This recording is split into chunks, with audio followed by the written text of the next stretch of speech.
This podcast is part of the Deluxe Edition Network.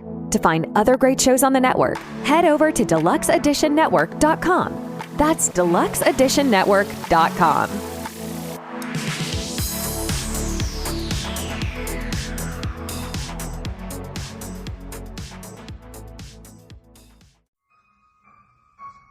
Hello, this is Igoro, host of the Igoro Show, and you are listening to the Steve and Crypto Show. So keep your ears open and your mouth shut.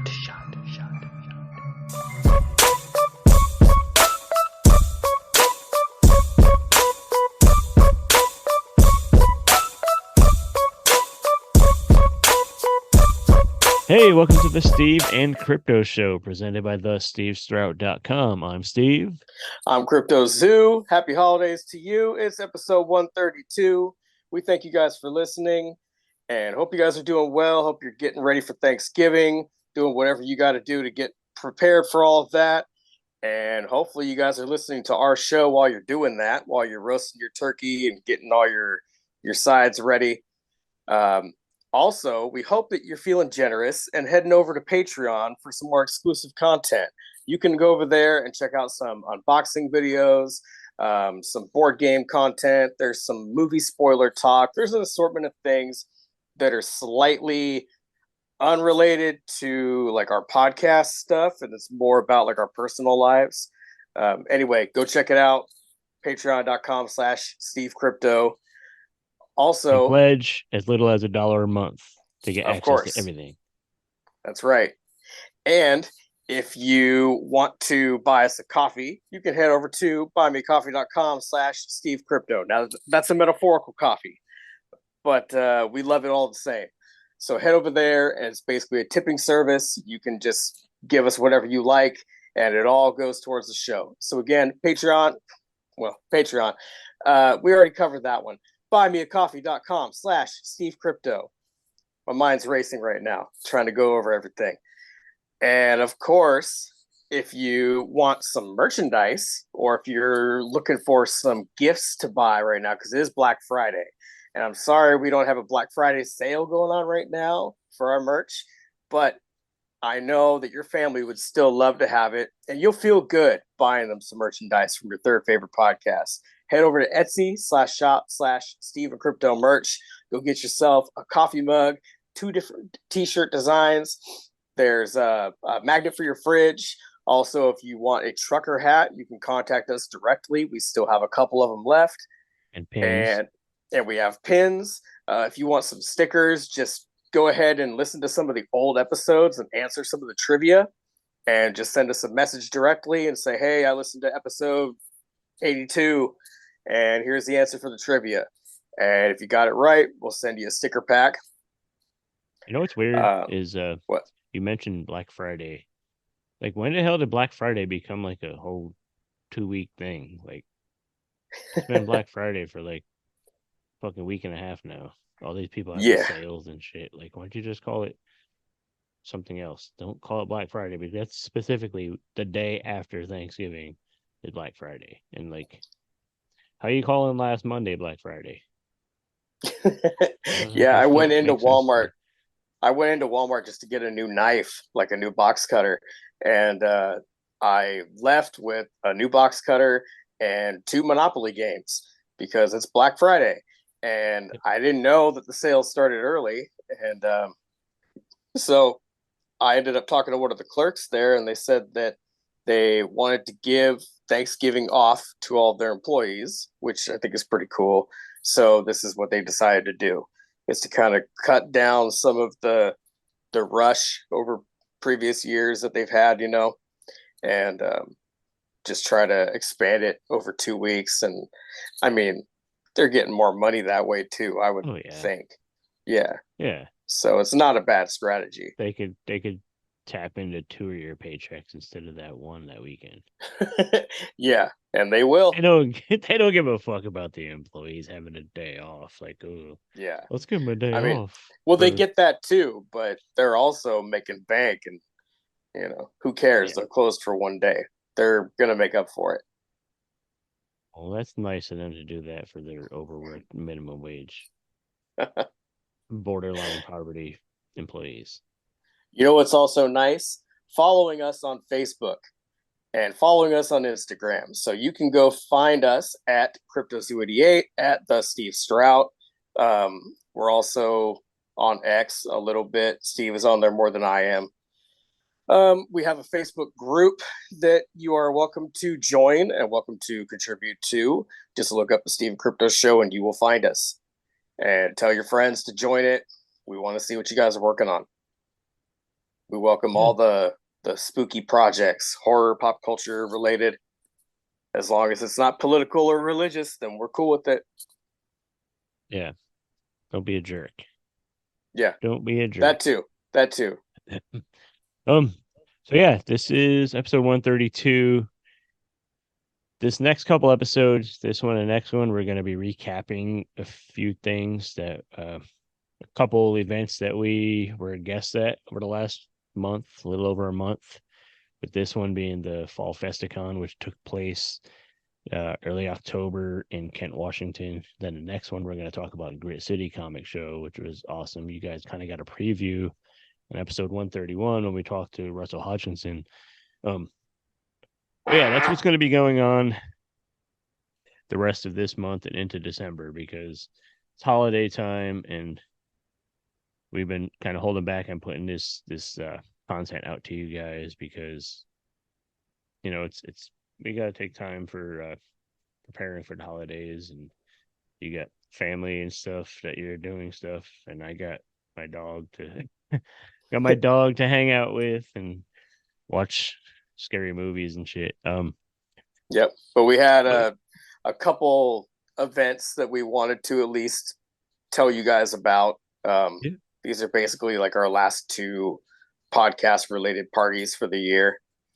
And before we dig into Festi-Con, over the last couple months, we've been kind of hyping a couple companies that really contributed to the show and made the last couple months possible. And we couldn't have done it without Expedition Roasters and Halloween.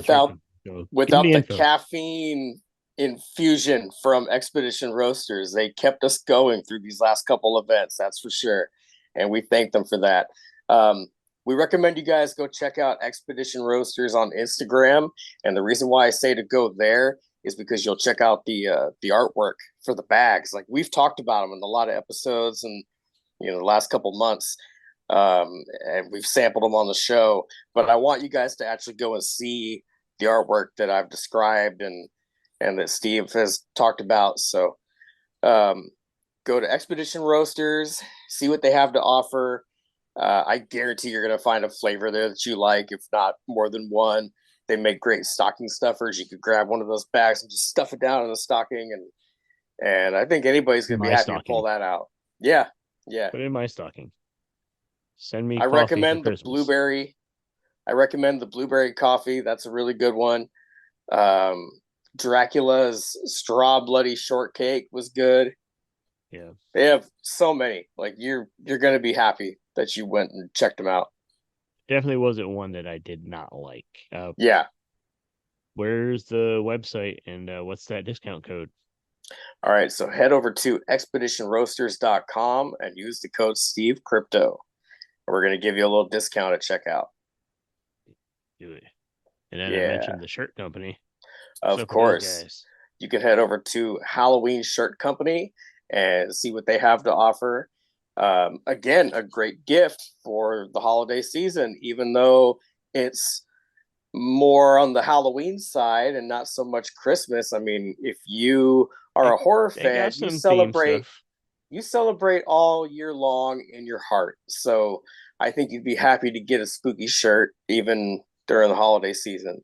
But as Steve said, they have some themed shirts there. They have what I like to call kind of a vintage style, very classic, like a lot of like bats and ghosts and cats and things like that. The designs really pop out. They're really good. So just go check out Halloween Shirt Company. And again, go to Instagram and see what they have there. Check out their website as well. But I mean, you're going to find something that you like. You'll probably find something for a friend as well. I'm pretty sure they do discounts to like first time buyers. So when you go to HalloweenShirtCompany.com, you get a deal on that. I believe so. And we also mentioned at the top of the episode, well, we played the promo at the top of the episode from the Deluxe Edition Network, which we are a part of. It is a collective of over 20 podcasts, independent podcasts that are all there to promote each other and hype each other and grow our shows together.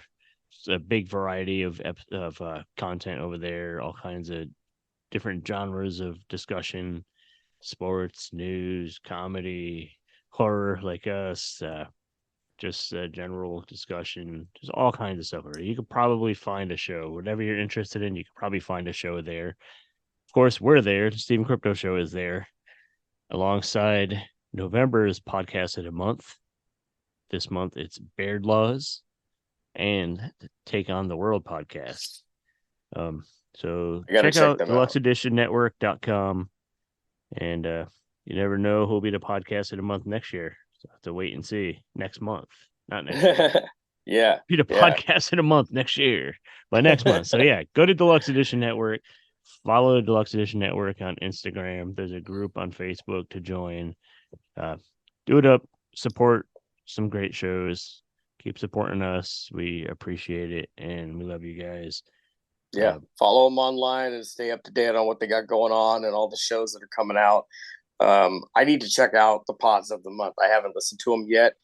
I have checked out our friends at Barstool Film School's Godzilla versus Kong episode, which you would probably like. Yeah, So, I haven't gotten into anybody it. I that's haven't had a chance. I'm way behind on my podcast listening and book listening and reading. It's been a tumultuous last couple of weeks. Like I fell behind. Like I've been kind of fucking radio silent on social media, basically. Even like there's shit going on. Maybe some point we'll talk about it. Not ready to talk too much about it publicly now. Yeah, but we'll get to that. Let's talk about some fun shit. Let's talk about the fucking good time we had at Fall Festi-Con. The date I think was November 7th. October 7th. October 7th, if I'm not mistaken. Yeah, October was pretty busy for us. Yeah, and we did kind of recap other stuff we did in October here locally, but we did the Fall Festi-Con, which was it's run by a shop called Page Turner Books. They have a bookstore that has a ton of collectibles and stuff, and they also have a comic book shop. And we were set up a booth in their comic book shop, which was really cool. They had a good steady stream of people. They stuck us in there with some really cool artists and creators. It was good, man. I think we got a lot of interest from people at that event. We got to chat with some really good writers and creative folks, which we will share in this episode. But let's talk about Festi-Con. What were some of what did you dig about it? I liked that it seemed like more people were there compared to the year before. So it was cool to see that, from what I could tell, maybe word had gotten around about it being a good time, or at least the people that came the first year, maybe it brought some friends out or whatever. It was well attended, so that was nice, and people seem to be having fun. We've said it here before, but I can't help but add it to the list. Just talking to people that we've never met that find out what we're doing there, and in a very excited tone, they say, "I love podcasts," or "Oh, I love horror." It's such a good feeling. Like, we're just not used to hearing that in our town, and it's a very rare occasion around here. So when we travel out of town and we connect with other people that are into what we're into on that kind of level, it's really nice. Right away, it's like, oh, great, then we have some things to talk about. If you know that somebody's into horror kind of as much as you are, that immediately just opens up the floodgates, so you're like, well, what's your favorite horror flick, or what have you been watching lately? It's great. It's a great icebreaker. Yeah. So Yeah. yeah, those specific things. And then just seeing old friends, and it's always cool to go out to Kent and see Greg Smith and check out the Retro Emporium. Shout out to them. I love that store. Man, love And those guys. you can't leave that place without buying something. I dare you. I dare anybody. Go out to Kent, down to Meeker Street, check out the Retro Emporium, and try to leave that store without something in your hand. Did you get You anything? can't do it. Anything there this time? I did. I got I think I got like some magnets or something. I think I got some candy for the boys. Something I think Hocus Pocus related, because they had a bunch of Hocus Pocus stuff like in the front display little room there. Yeah. Every time I've gone there, I've ended up buying something.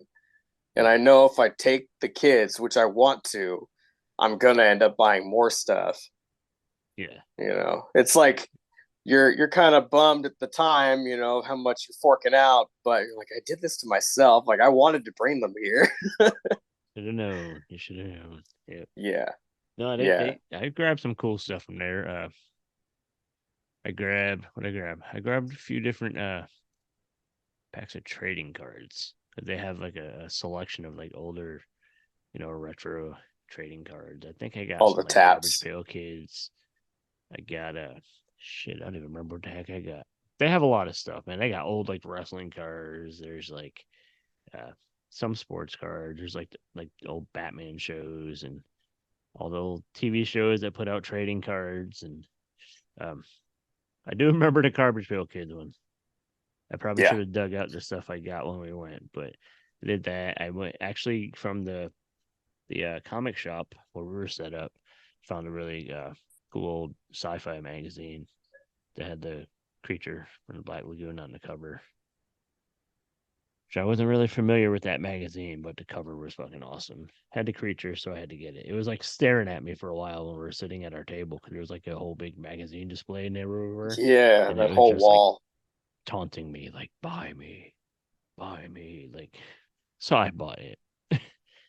um, like we were so busy chatting with people and stuff, like didn't really have much time to shop much. No.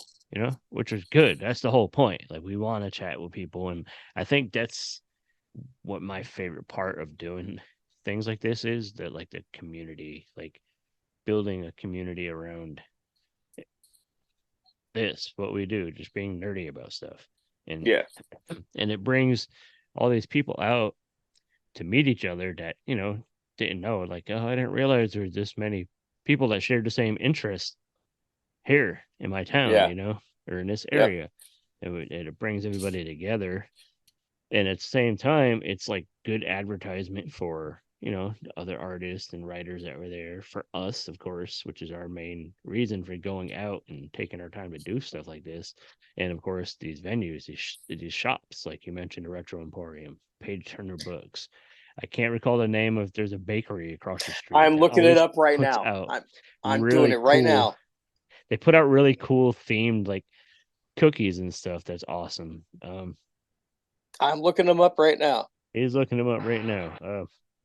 There's a tattoo shop down the road that does like a flash sale for these events, and it's just a good thing. It like builds like a whole community, and it brings people out and says, hey, look, there's fun stuff to do that's not going to cost you a ton of money. You don't have to pay hundreds of dollars for tickets to go to a big Comic-Con when we have this kind of stuff right here in our backyard. Just come, have fun, meet people, buy stuff, don't buy stuff, just come and hang out. Yeah. I want to start by saying, if anybody from this bakery is listening right now, I apologize that it took us a minute to get the name, because we've been doing a lot of events and had a lot of things going on in our lives. Oh, yeah. So but we're also recording this like a month and a half later. So, Sweet Themes Bakery on Meeker Street in Kent. I suggest anybody that's in Washington or close by at least go check out Sweet Themes Bakery. They had a lot of good stuff. Like everything in there looked pretty good. They had a little cookie that looked like a poop emoji, and I had to get that for the boys. Um, and they had like eyeballs that were filled with peanut butter and all kinds of little spooky looking cookies and desserts Yeah. and things. And yeah, I know so last year when we did and the great the people nerd too. party, Great yeah, they're staff. all so nice in there. They make good Yeah, coffee and everything. Last year when yeah, we did the nerd party thing, they had like little like UFO cookies and like kind of more yep, nerdy theme. It's just cool, man. They stick with a theme, and they even designed like a little fancy edible logo thing that they put yeah, on like cupcakes, and I yeah. They think took we're the supposed to eat that. Festi-Con logo and they put I it on think top. I think it was edible. I know I ate some. I didn't pass Yeah, any stickers or anything, but yeah. yeah, it's a cool. It's just that whole little area. That whole neighborhood is cool. It's like when Oh they yeah, have more events, they're having another nerd party uh next spring, I think. So when they do that stuff, you guys, if you're in the Northwest, even if it's a few hour trip, take the trip. It's a fun day. You can bring the whole family. There's yeah, plenty to do down there. There's a few restaurants. Like you said, there's the bakery. There is the bookstore, which is packed wall to wall, floor to ceiling with books and a ton of collectibles. There's a comic shop, which is one of the few comic shops I've gone in a while that actually have lots of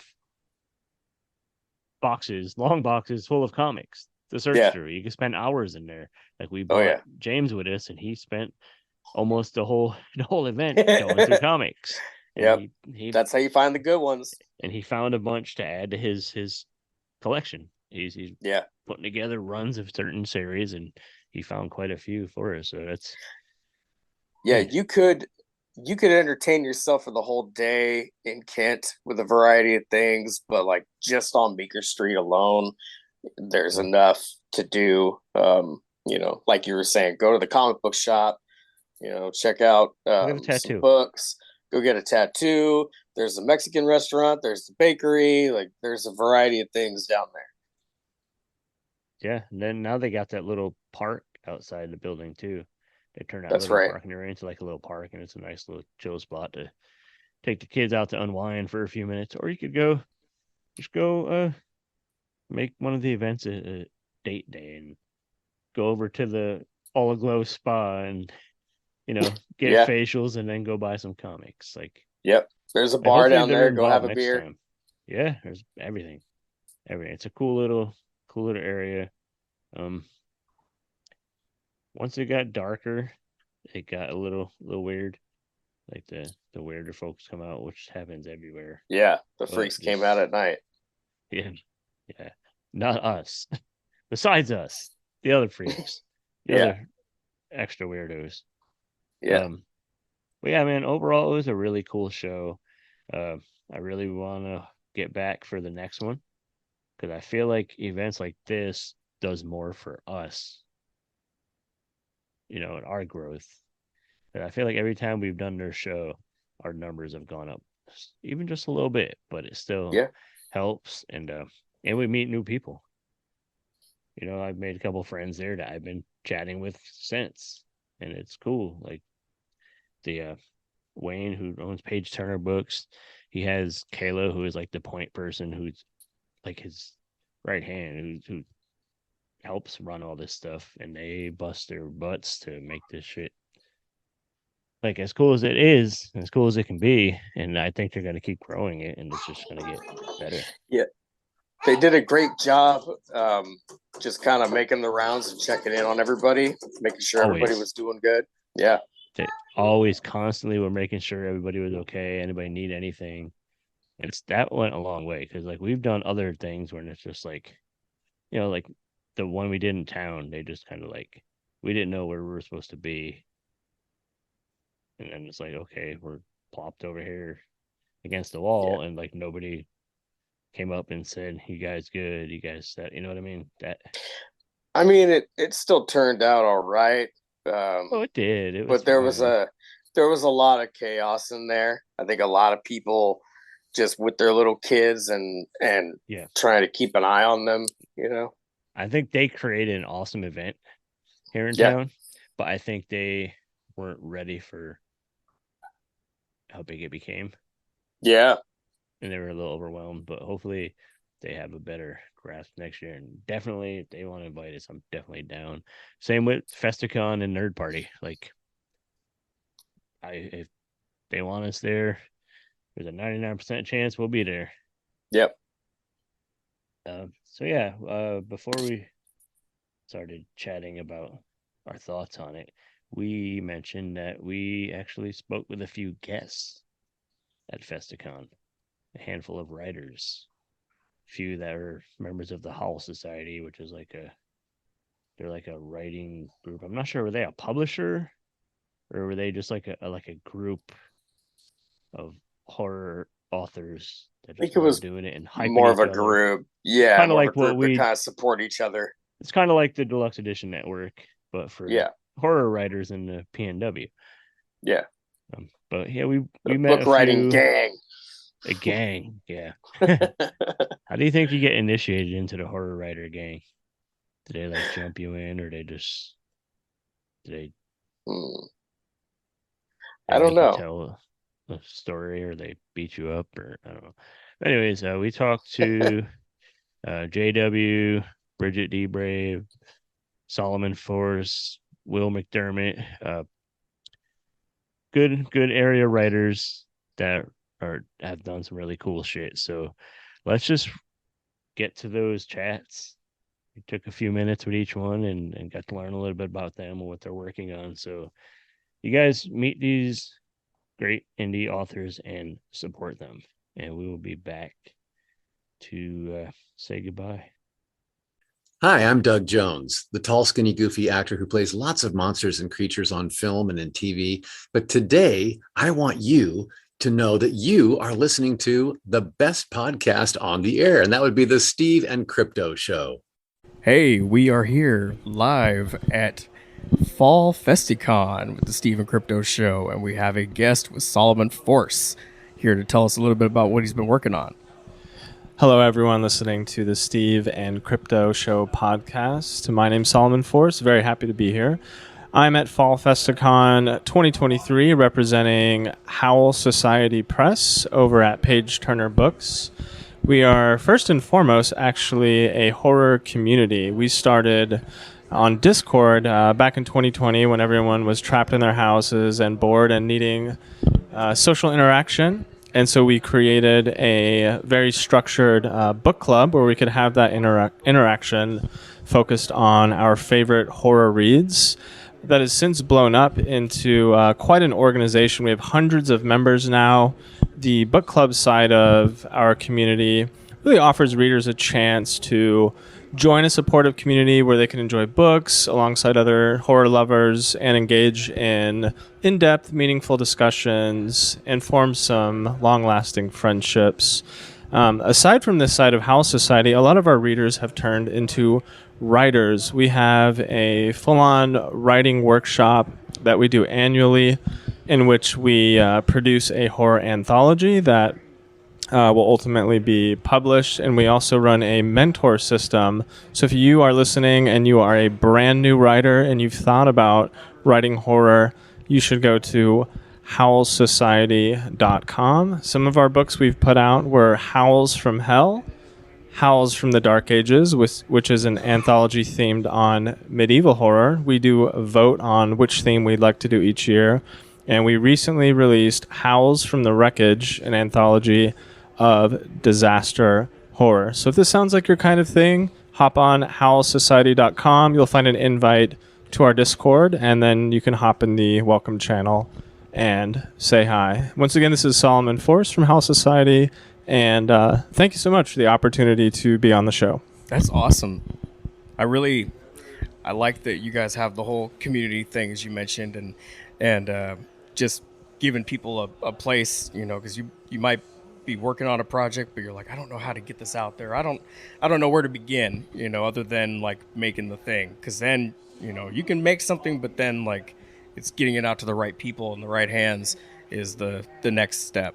So it's cool that you guys kind of give people that chance, that opportunity. Absolutely. It's incredible how many of our writers just showed up on the Discord, say, hey, I'm thinking about writing some horror stories. And then now 1, 2, 3 years later, they've just signed their first novel deal with a publisher. So some of these people have been on incredible journeys from just, you know, amateur, just thinking about it's my first time, to now this is what they do. It's so cool. It's really neat.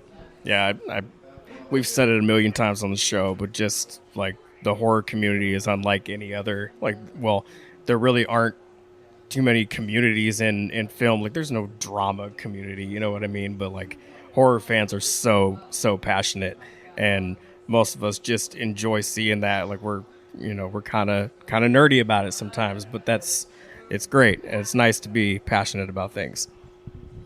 Absolutely. I love going to horror conventions, and it's just an instant connection. Like you might have never seen somebody before, but you start talking about, you know, like The Thing or Alien, and suddenly, you know, like 15 minutes later, you're best friends. It's so cool. Yeah, I mean, we've seen a few examples of that coming through here today. Just, you know, some girl came by with a Scream backpack earlier, and I had to compliment that. And then, you know, somebody came by dressed up like Art the Clown just a little bit ago and had to take a picture of that. And it's just, it strikes up conversation. We probably wouldn't talk if he didn't show up in that costume. Oh, yeah. I've been commenting on all of the horror shirts as they walk in. My favorite one so far is The Walking Dead, and it's just a bunch of Christopher Walken zombies on a shirt. I would love to hear, like, you know, 100 of those accents at once. Undead. My tattoo shop that I go to out in Port Angeles, they have Christopher's face on the door, and it says "Walk-ins welcome." That's fantastic. I love it. Yeah. Well, thank you very much for popping by and letting everybody know what you got going on. And that was Howl Society. That's right. Howl, like a wolf howl, society.com. Okay. Thank you very much. Thank you, Solomon. Thank you. Hey, this is Butch Patrick, and you're listening to the Steven Crypto Show. Hey, we are back on the Steven Crypto Show. We are hanging out at Fall Festi-Con here in Kent, Washington, and we are here with our friend Bridget to let you guys know what she's been working on. Oh, I've been working in this hot. Yeah? So I've only been writing horror for about 2 years now. Okay. And Solomon Force, who was over here earlier, he published my first short story. And I told him that if he accepted it, that I would be an unstoppable monster. I kind of have been ever since. Awesome. Now I'm on my 8th publication. Wow. In 2 years? That's great. And I'm starting to move more into the novella format. Okay. So, yeah. That's cool. All right. So what is your, like, favorite style of writing, like, favorite story style? Yeah? Love weird and bizarro horror. Okay. It's just wonderful. Let's dip into that more. I don't know if you're familiar with Carlton Mellick III. Not so much, no. Probably one of my favorite bizarro authors. He wrote such hits as The Haunted Vagina. Okay. And every time we go to the Dairy Queen, your entire fucking face explodes. Wow, I love that title. He's got some great work out there. I don't know if I want to go to Dairy Queen anymore. Wow. Big fan of, like, Deidre Slater is another great bizarro writer. Okay, that's cool. What is something that inspires you to write the way that you do? Trauma, mostly. You know, I always joke that I'm working my way through my high school trauma by writing scary stories, but I think that my main thing is just being in a situation and being like, you will be really messed up right now. And then that's where my ideas come. That's cool. I like that. Yeah. Okay. So after getting that out, do you go back and read it? And does it help you after reading it just to kind of like, there's some closure. I got that out of me. So I turned 46 on Wednesday. Okay. I was afraid of the dark until I published my first horror story. Well, happy birthday and congrats on getting through that. That's cool. Yeah. What's your favorite thing about horror? I think that how much heart is it? Yeah. One of the things that people really don't realize is that there's a lot of heavy emotion in horror. And the other horror authors that I've met are some of the, like, nicest, most empathetic people you will ever meet. Mm-hmm. It's just wonderful. Yep. They get it out on the page. I think that's it. Just was talking about that earlier, but just the passion behind the genre and how much we all love it. And you don't really find that as much in other genres. Like, sure, you like things and like action movies or whatever, but are you going to like conventions for those genres? When I think about horror, I think that it's one of the only genres that's written by fans. Yeah. Oh, I love that. Just the inspiration continues, you know, and just seeing how much horror has evolved over time and how much more accepting it is now. Is there something down the pipeline that you have that you're working on that you can talk about? Right now, working on a novella follow-up to one of my short stories. The short story is called The Harvest Queen, and I took my main character from that story, and this is her senior year in high school. Oh, cool. It's called Central High Could Eat Me. Okay. And then I'm also working on my first novel about people living in the slums of Miami Beach after climate change has ravaged the coastline. It's called Dolphin Hunt. Oh, wow. That's cool. You're kind of jumping around a little bit. I like that. Get some stuff done. That's cool. And it sounds like you're kind of, well, you could kind of make a little universe, and you're taking that character and putting her in senior year and all that. That's kind of cool. I like the idea of just taking a character from this thing and putting them over here and extending the story further. And yeah, that's very cool. So do you have any fun plans for Halloween or anything? So I just bought my first house. Oh, wow. It's a spooky Victorian, and I bought it in the Halloween neighborhood where I live. Okay. We're excited to get it. I'm starting to deck it out now. That's cool. Do you expect a lot of trick-or-treaters? Have you talked to neighbors about that? Live in when you're to this neighborhood. Oh, wow. We are a big deal. That's great. Yeah, I don't get any trick-or-treaters at my house. We live on a dead-end street, and it's just no action. Like, there's really no street lights on our road either, so it's just not the most inviting. It's time to add a creepy clown out there somehow. Yeah. I've been wanting to get that Mars Attacks animatronic that Spirit has this year. I really want that out on my front porch. One of the, he was at Home Depot, the giant scarecrow. Yeah. Your house sounds like it's going to be creepy enough as it is. Do you have a favorite decoration already in your collection that you want to put out? The chicken wire ghost women from my front yard. Oh, okay. Saw them online and just spray painting them glow in the dark and hopefully not terrifying for the world of this process. But, you know, if you do, I mean, she's gotta learn. Yeah, she's gonna, like, that's gonna be her gateway into the genre. We all got scared by something, and then eventually we're gonna learn to love it.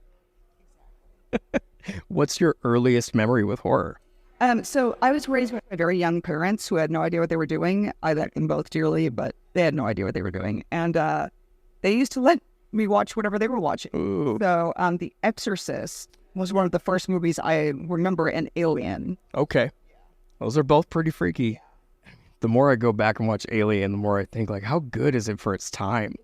You know, like, you go back and look, oh, that was made in 1979. Like, well, and look at that. You watch those at an early age, and maybe your parents might have made a mistake, but it's inspiration at the same time. Yeah, all those people listening at home. Yeah. They freak out your kids, mess them up. There you go. They might become creative people someday. Well, Bridget, is there anything else you'd like to let people know about? So, in addition to writing horror, I actually am on a podcast. Really? We playtest indie TTRPG. Oh, cool. It's called Wandering Monster. Wandering Monster. It's on Twitch and all podcasting streaming platforms. Awesome. Okay. Will do. Well, thank you, Bridget. Appreciate your time. Hello, friends. This is Dirk Manning, the writer and creator of comic book series such as Twisted Haunted High-On, Tales of Mystery, Nightmare World, Bear But Not Dead, Butts and Seats of Johnny Schiavone's Story, Hope, and a ton of other stuff. And I just want to let you all know that I am super excited for you, because right now you have the distinct pleasure and honor of listening to the Stephen Crypto Show. So I'm going to get out of here so you can listen to the show and have fun, because this is just some of the best podcast discussion you're going to hear on the internet. So go, listen, enjoy. Hello, we are on site here at Fall Festi-Con for the Stephen Crypto Show. We're hanging out with horror cosplay contest players. We have tarot readers, there's flash tattoos, authors, artists, and special guests, podcasters. Today, we are here with JW, and I wanted to just give him a little bit of time to let you guys know what he's been working on. Well, I mostly write horror and weird fiction. A lot of it's set up here in the Pacific Northwest. I'm in a lot of different anthologies with specifically the House Society. Been a lot of fun doing those. And I've got a recent one done with some friends called Now That's What I Call Horror, anthology of 90s nostalgia. So definitely check that as well. And yeah, I'm always working on new stories and trying to sell them. Okay. Well, I was born in 88, but I'm a 90s baby. So tell us more about that project, the 90s nostalgia. It's pretty much just a bunch of friends. Every year as a group, we decide on a few different anthology themes to do. And this year, one of them was, let's do a 90s theme. And we voted on it. And I think almost every one of us grew up in the mid to late 90s. And there aren't a lot of anthologies out there yet that focus on horror. I mean, there's the DHS, I think, recently had. Yeah.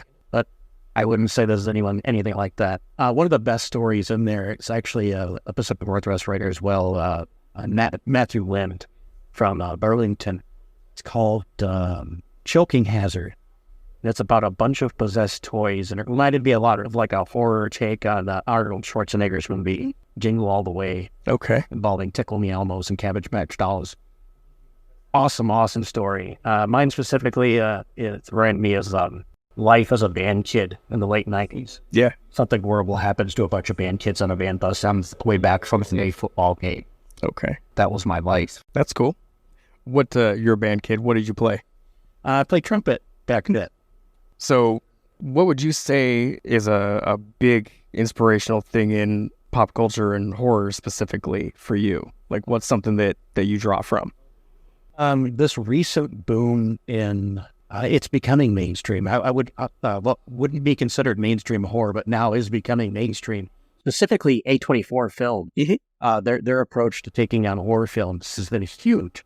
Hereditary, Midsummer, Bodies. Not my thing, but I appreciate what it's doing and how it's showing the range of horror even in the film arena. It reflects the writing genre as well, because it's drawing these people that are enjoying these movies. They're coming to the books to realize, like, oh, there's more than Stephen King. Yeah, it's nice for people on the outside, maybe if they're like, okay, I don't want something that's like a slasher that's just full on in your face, but I don't want something that's too quiet and boring and drawn out. They need something in the middle, some medium ground, and that's where some of those type of things come in. I also like that the A24 projects that you mentioned, they kind of open the doors for other creative folks that are trying to be a little bit more different and abstract within horror. So it's nice for people that enjoy that, and that it kind of gives you a little bit of hope. They're like, okay, well, if A24 is doing it and they're successful, then maybe I got a shot. I mean, a lot of their movies are just so out there, and they do things that no one would in regular media would dare. Yeah. And you're like, oh, you can do that in film and get away with it. I think the first A24 movie I ever watched was Tusk, and I saw that in the theater. Yeah, just trying to give old Kevin a little bit of my money. And yeah, that was wild. And now they're working on Friday the 13th series, I believe, or series or film. No, it's a series. Yeah. I don't care for slashers, but if they're doing it, I'll give it a go. I mean, it's a weird combination. At least makes me intrigued, when you think of like A24 taking on a property like that. It's insane. I mean, they were the first ones to, sign the deal with the writers. Yeah. I will see every film they bring out happily. Even if I don't like it, I'm just still on board. Yeah. I mean, it's cool just to see the genre opening up more and more as years go on and kind of becoming more accessible. It's cool how it used to be the black sheep of cinema for the longest time. Them and Jordan Peele with Get Out and Nope and Us. That was my favorite. I didn't care for Nope, but everybody likes it. Yeah. The Us was amazing. I think initially he didn't want to call it. He kind of shied away from it, but now he's all on board with it because he's realizing there is an audience that wants it. Yeah, that's the nice thing is now it's becoming more of a mainstream thing than ever, and it's just nice to see it accepted a little bit more all around. We're not scary in person. Yeah, and all on the page. My mom even used to surprise me from time to time when I'd say oh, I'm gonna watch Saw 4 or whatever. She's like, I'll watch that. You will? Okay. So I think there's more and more people like that are turning up. They're like, you know what? I'll give that a shot. Texas Chainsaw 2? Okay. Yeah, sign me up. I've always heard that Jack Ketchum, the guy who wrote The Girl Next Door, is the kindest man you'll ever meet. Yeah. Yeah, that's one cool thing about horror fans is a lot of them are really, really nice people. And yeah, all you have to do is say, like, I also like Night of the Living Dead. And they're like, what? Yeah, we're just excited to talk with people who like the same things that we do. Yeah. And I was excited to talk to you about your project. And do you have anything else down the pipeline or any fun plans for Halloween or anything coming up? I'm all TTRPG stuff down at home or at the table for some friends. I'm excited about a game I'm running next week in an indie game called Dread. Okay. It uses Jenga as its game mechanic.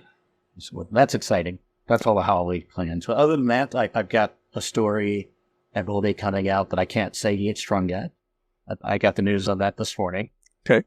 Super stoked to wake up to a happy email. That's awesome. Other than that, I've been pursuing our publishing services where I help people make their books sell. By doing good book cover designs, making the inside look professional, and consulting off the websites and uploading to indie. Well, that's nice of you to be helping others with their projects and giving them a chance. And it's daunting once you get in there, so it's nice to be able to hold folks' hands, get them across the finish line, to give them every best chance they have, because the indie self-publishing market space is flooded. So you really have to put in the legwork to make sure your stuff stands out. Yeah. And that it doesn't give people a sour taste. Because there's so much stuff out there that I've read, even from big 5 publishers, that have horrible typos all over their books. And then horrible covers, too. I've seen so many indie presses put out books that I'm not going to name anybody, but their covers could use a little something. Yeah, and that's all it takes sometimes, just that little extra touch to it and to make it stand out more. And yeah, like you're saying, there's so much content out there, so people come into places like this where we are now, and they're like, okay, there's so much stuff. What am I going to give my time? What am I going to give my money? So everybody compete overworked computers for the same media. Oh yeah. Yeah, it's like we're staring at a whole bunch of magazines right now that a lot of folks would not care to even touch these days, which is sad. But, you know, when we were growing up, this was a big part of our lives, I'd say. I mean, you know, we're looking at Mad magazines and heavy metal and all this stuff that kind of helped make us into what we are. I remember growing up Saturday mornings back when Sci-Fi Channel used to play Saturday morning anime movies. They played heavy metal, Akira. Yeah, we grew up in a special time. Things are, I think everybody says that, but, you know, it's not what they used to be. Yeah, but at least we had cool stuff to read growing up. And we do now, too. So want to thank you for coming by for a little bit and telling everybody what you got working on. And we will hopefully be able to chat again down the road when you can spill the beans about that project. Let us know. Once that email is something you could talk about, maybe you can come back and circle around and tell everybody what it is. Thank you. Appreciate your time. Greetings. It is I, Lilith Von Bloodworth from Mondo Creepy. You're listening to the Steve and Crypto Show. Hey, Steve and Crypto listeners. We are at the Fall Festi-Con in Kent, Washington, and I am visited by an author named Will McDermott. He's been writing some Kolchak Night Stalker books. So I'm going to have him jump in, introduce himself, and tell you about these books and some of the other stuff he's done. So, Will. Hi, thanks a lot. My name's Will McDermott. I've been writing fiction for about 25 years now. I've been in the game industry about that long, worked at Wizards of the Coast, worked for Nintendo for a while, and I write fiction that a lot of it is for games, but in the last few years, got a chance to start writing for Kolchak, the Night Stalker, which is just a hell of a lot of fun to write for. If you don't know Kolchak, he broke into the scene in the early 70s with a couple of TV movies and a short-lived series that was kind of the inspiration for the X-Files later on. He's a reporter, and he always gets involved in supernatural happenings, vampires and the such. So I've written 2 novels now. First one was Strangled by Death, where he's following a serial killer who's actually not just a serial killer. There's a supernatural element to it, but I won't go into too much detail. And then my most recent is called Hotel of Horror, and it takes place in the Hotel Cecil, which is a famous hotel in Los Angeles that is known for lots of deaths and suicides and a couple of different serial killers who lived there while they were doing their killings. Actual place. And Kolchak gets called in to go see the reopening of the Hotel Cecil, which is happening on Halloween weekend. And that's just a very bad idea because, of course, there is something spectral inside the place that has been causing all of these deaths for all these years. And he's got to figure out what's going on before it's too late. So the Kolchak story is basically kind of pretty much summed it up.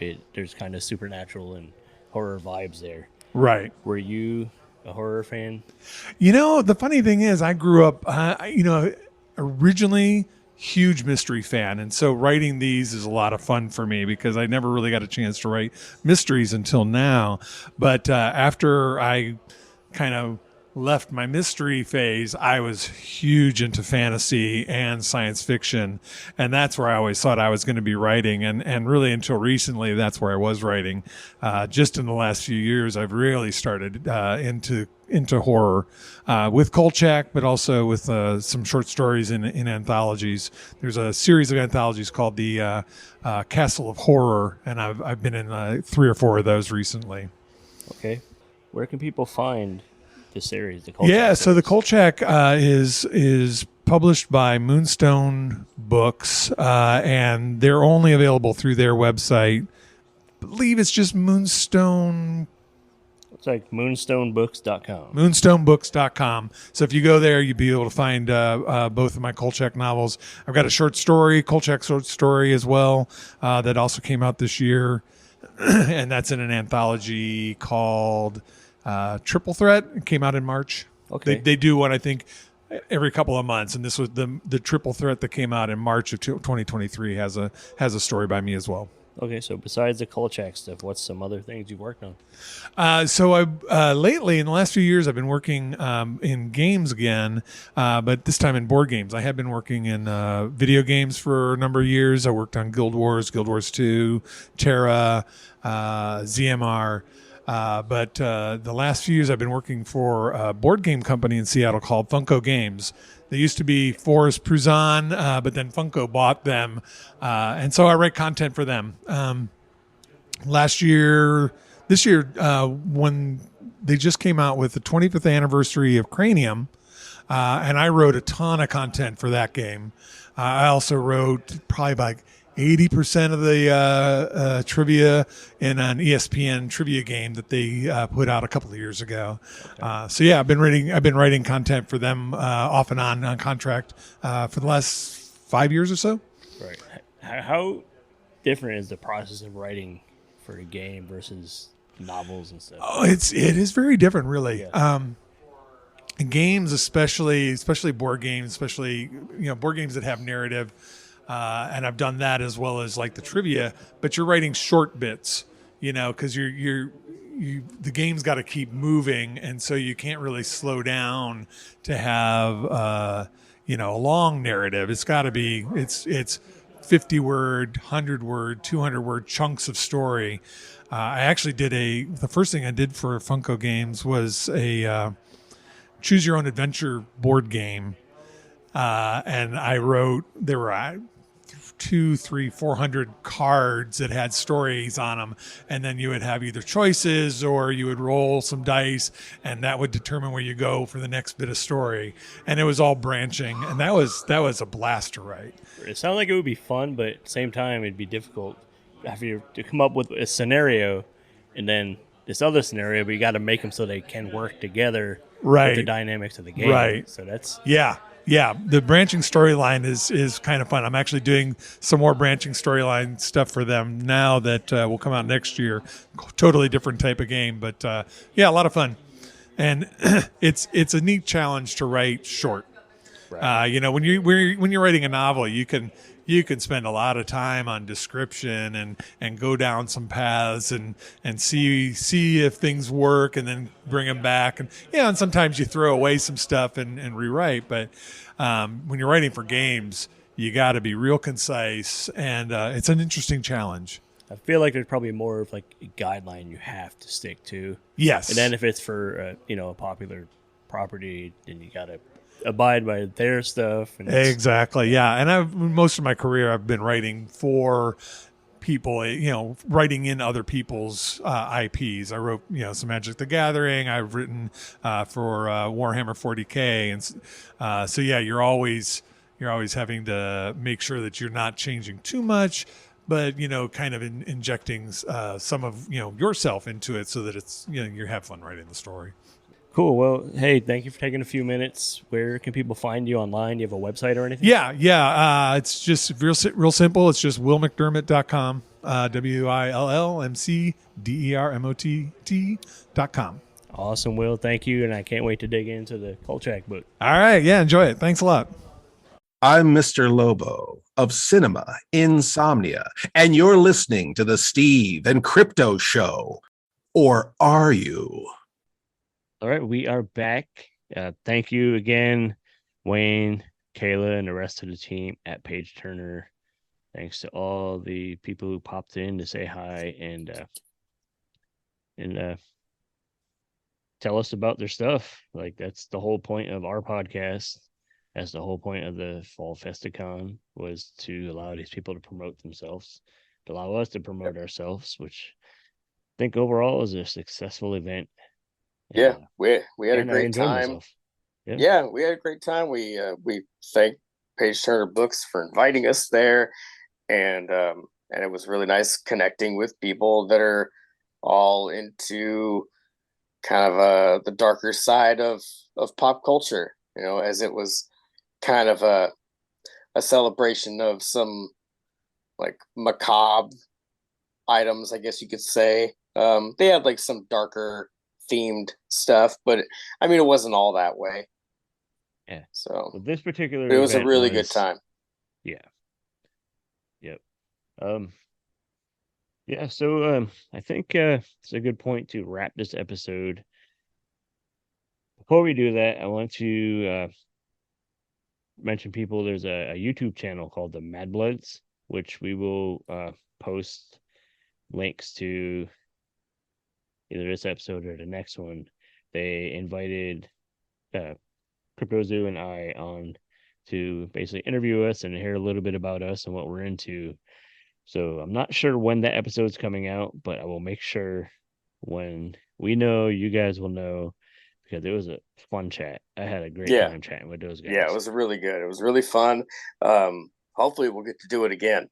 So, but yeah, we'll definitely have the links for you guys to check it out.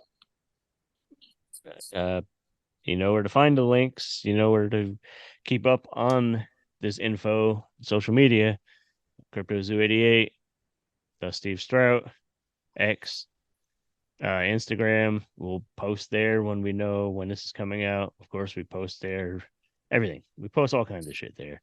So go there, follow us. Go to Facebook, join that Facebook group, Steve and Crypto Show Podcast. That's right. And go get that merch for your third favorite podcast. You want to get our shirts, our magnets, our coffee mugs, all at Etsy/shop/Steve and Crypto merch. And of course, Patreon. Patreon.com/Steve Crypto. For the little as $1 a month, you'll get access to all the things. Then there's the Buy Me a Coffee, buymeacoffee.com/Steve Crypto. Leave us a tip. Goes back into the show. It improves everything about the show. And if you like what you've been hearing so far, please leave a review wherever you are streaming. Spotify, Apple Pods, most of them will let you leave a review. There might be one or two that don't, but most of them do. So if possible, leave a review, and that really helps us stand out a little bit more in the podcast algorithm. Yeah, and go to Good Pods. Follow us on Good Pods. Comment, like our episodes. keep us moving up those rankings. We've been regularly hanging out in the top 10 in the entertainment podcasts, but we want to be in the top 10 in all the podcasts. So get your butts over there. Good pods. Get on the app.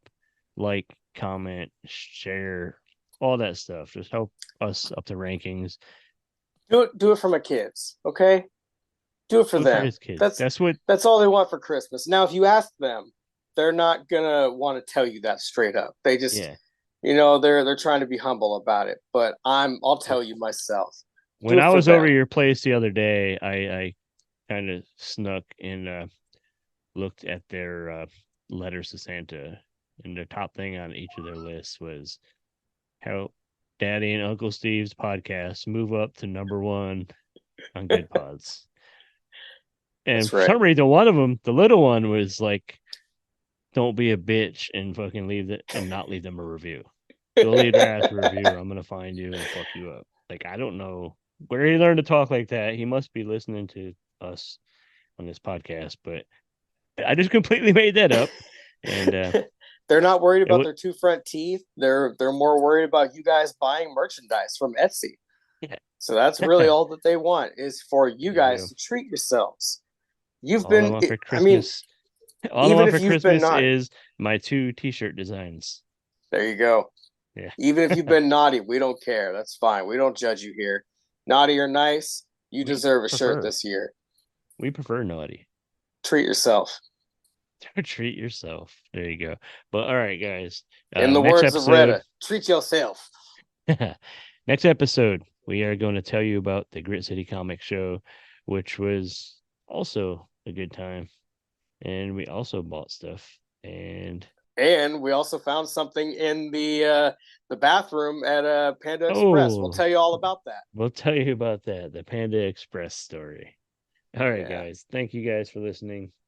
We've been the Steve and Crypto Show. And see you on 133. Happy holidays. Happy Thanksgiving. We'll catch you soon. Peace.